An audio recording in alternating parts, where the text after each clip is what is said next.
Hello friends, welcome back to our channel. ఈరోజు SRH అలాగే Mumbai Indians ఈ రెండు టీంలు ఆడబోతున్నారు. సో ఈ మ్యాచ్ కోసం ఈ రెండు టీంలు వాళ్ళ లాస్ట్ మ్యాచ్ గెలిచి వస్తున్నారు.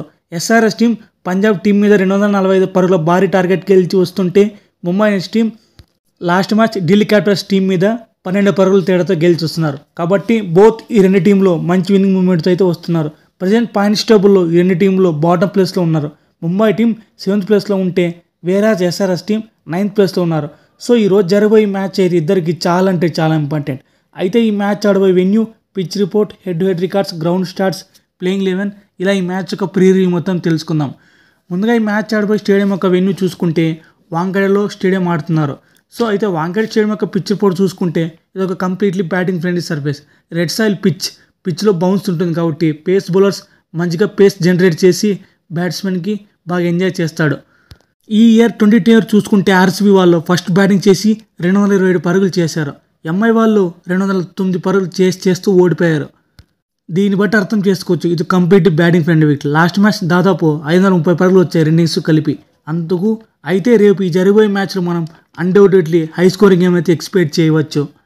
ఈ గ్రౌండ్లో ఇప్పటివరకు 120 ఐపీఎల్ మ్యాచ్ ఆడితే అందులో మొదట బ్యాటింగ్ చేసిన టీంలో 50 సార్లు గెలిచాయి. అలాగే చేసింగ్ చేసిన టీంలు 60 సార్లు గెలిచాయి. ఈ గ్రౌండ్లో యావరేజ్ ఫస్ట్ ఇన్ స్కోర్ చూసుకున్న 170 రన్స్గా ఉంది. సో ఈ గ్రౌండ్లో ఫస్ట్ బ్యాటింగ్ ఆర్ బౌలింగ్ ఏ చేసినా ఒకటి. ఎందుకంటే ఈ గ్రౌండ్లో లాస్ట్ 5 innings చూసుకున్న బ్యాటింగ్ 3 గెలిచాయి, బౌలింగ్ 2 గెలిచాయి. సో టాస్ అయితే పెద్దగా ఇంపాక్ట్ చేయకపోవచ్చు.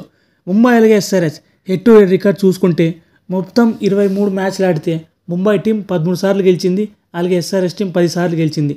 So head to head stars పరంగా చూసుకుంటే ముంబై ఇండియన్స్ టీంతో పై చేయిగా ఉంది. అలాగే లాస్ట్ 5 మ్యాచ్ చూసుకున్న ముంబై ఇండియన్స్ 3 సార్లు గెలిచింది, ఎస్ఆర్హెచ్ 2 సార్లు గెలిచింది. లాస్ట్ ఇయర్ 2024లో చూసుకుంటే ఒక్క మ్యాచ్ ముంబై వాళ్ళు గెలిచారు, ఇంకొక మ్యాచ్ హైదరాబాద్ వాళ్ళు గెలిచారు. ఒక మ్యాచ్ ఎస్ఆర్హెచ్ వాళ్ళు ఫస్ట్ బ్యాటింగ్ చేసి 277 పరుగులు కొడితే ముంబై వాళ్ళు 246 పరుగులు చేసి 37 పరుగులు తేడాతో ఓడిపోయారు.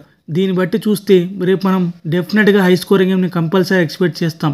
ఈ గ్రౌండ్లో ముంబై వాళ్ళు మొత్తం 87 ఐపీఎల్ మ్యాచ్ ఆడితే అందులో 53 గెలిచి 34 ఓడిపోయారు. సో ముంబై టీంకి అయితే వాళ్ళ హోమ్ గ్రౌండ్ వాంఖేడే స్టేడియం కొంతవరకు కంచుకోట మాదిరి ఉంది. ఈ గ్రౌండ్లో ఎస్ఆర్హెచ్ టీం చూసుకున్న 13 మ్యాచ్లు ఆడితే కేవలం 2 మాత్రమే గెలిచింది. సో ఎస్ఆర్హెచ్ టీంకి అయితే ఈ వాంఖేడే స్టేడియంలో అంత మంచి రికార్డ్ అయితే లేదు, చాలా పూర్ రికార్డ్ ఉంది.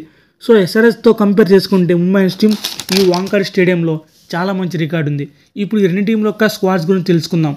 ముందుగా ఎస్ఆర్హెచ్ టీం వాళ్ళు లాస్ట్ మ్యాచ్ పంజాబ్తో 240 పరుగులు చేసి వస్తున్నారు. లాస్ట్ మ్యాచ్ వాళ్ళు సాలిడ్ కంబ్యాక్ ఇచ్చారు. లాస్ట్ మ్యాచ్ అభిషేక్ శర్మ చాలా విధ్వంసం క్రియేట్ చేసి 140 పరుగులు కొట్టాడు. సో ఎస్ఆర్హెచ్ బ్యాట్స్మెన్ అయితే ఫామ్లోకి వస్తారు. కాబట్టి ముంబై ఇండియన్స్ బౌలర్కి అయితే వాళ్ళకి పెద్ద సమస్య ఎక్కువ ఉండబోతుంది. సో బుమ్రా ఫస్ట్ మ్యాచ్లో వికెట్ తీయలేకపోయాడు. ఈ మ్యాచ్లో కంబ్యాక్ చేస్తలేదు, చూడాలి. ముంబై స్క్వాడ్ చూసుకుంటే కరణ్ శర్మ ఖచ్చితంగా ఉంటాడు, ఎందుకంటే లాస్ట్ మ్యాచ్లో 5 వికెట్ తీశాడు. అలాగే అశ్విన్ కుమార్ కూడా స్క్వాడ్లోకి వచ్చే అవకాశం ఉంది. అలాగే రోహిత్ శర్మ ప్రజెంట్ ఫామ్లో లేడు కాబట్టి రేపు వాంఖేడే స్టేడియం మీద తన ఫేవరెట్ పిచ్ మీద ఆడతాలేదు, చూడాలి. ఏ టీం గెలుస్తుంది అనేది మీరు కామెంట్ బాక్స్లో కామెంట్ చేయండి. ఫ్రెండ్స్, దయచేసి వీడియో చివరికి చూసినందుకు వెరీ థ్యాంక్ఫుల్ టు యూ. ఖచ్చితంగా మన ఛానల్ సబ్స్క్రైబ్ చేయడం మాత్రం మర్చిపోకండి. Thank you for watching.